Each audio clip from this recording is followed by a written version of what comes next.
So, what if the real secret to fighting hair loss wasn't just about what you put on your head, but what's actually going on inside your body, in your blood? Today, we're going to dig into a really bold claim that connects your diet and a few key blood markers to a massive reduction in hair loss. Let's get into it. 50%. I mean, just think about that for a second. Imagine cutting your hair loss by half. It's a huge, huge number, and it's the core promise of the source material we're breaking down today. So you have to ask, where does a claim this big even come from? Well, it comes from a trichologist named William Gonitz, and this is the direct quote that got our attention. So what we're going to do is unpack the two-part strategy he lays out to back this number up. Let's see how he builds his argument. Okay, so section 1. A claim this big needs some serious backup, right? So what's the thinking here? Well, the whole argument really hinges on one central idea, that a lot of our hair loss isn't just about our scalps, it's about what's happening deep inside our bodies. And here's the key idea that everything else is built on. It suggests that internal inflammation is a massive trigger for hair loss. The thinking goes that it can make it start earlier or just make it way more severe. So if you follow that logic, to fix the hair on your head, you've first got to deal with the inflammation inside your body. That's the core problem this whole strategy is designed to solve. All right, so if the problem is inflammation, what's the fix? Well, that brings us right to section 2, the blood type connection. And the first part of this proposed solution, it's all about what's on your plate. To tackle this, the source introduces a pretty specific framework called the blood type diet. The theory here is that certain foods can actually cause an inflammatory reaction inside your body, but it all depends on your blood type. So the argument is, if you eat foods that are considered compatible with your blood type, you can bring that internal inflammation way down. So where do you even begin with all this?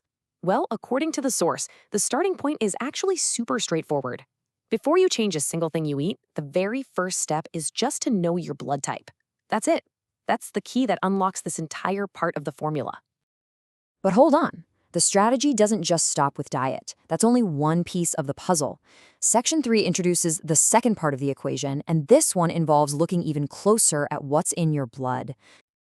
So on top of adjusting your diet based on your blood type, the source says you've also got to get really specific about certain nutrients. It singles out 4 particular markers in your blood work that it says are absolutely critical for hair health. And here they are. The 4 key levels to get checked are zinc, vitamin D3, ferritin, and serum iron. Now, you probably noticed right away that 2 of those are related to iron. So what's the difference between them? This is a really great way to understand it. Think of ferritin as your body's iron savings account. It's what you have stored away for a rainy day. Serum iron, on the other hand, is more like the cash in your wallet. It's the iron that's actively circulating in your bloodstream right now. And the source makes it really clear. You need to be looking at both of these levels. So what's the goal with these 4 levels? It's simple. Once you know where you stand, the idea is to get them into what the source calls their optimal range. And you can do this either by making more adjustments to your diet or by using some targeted supplements.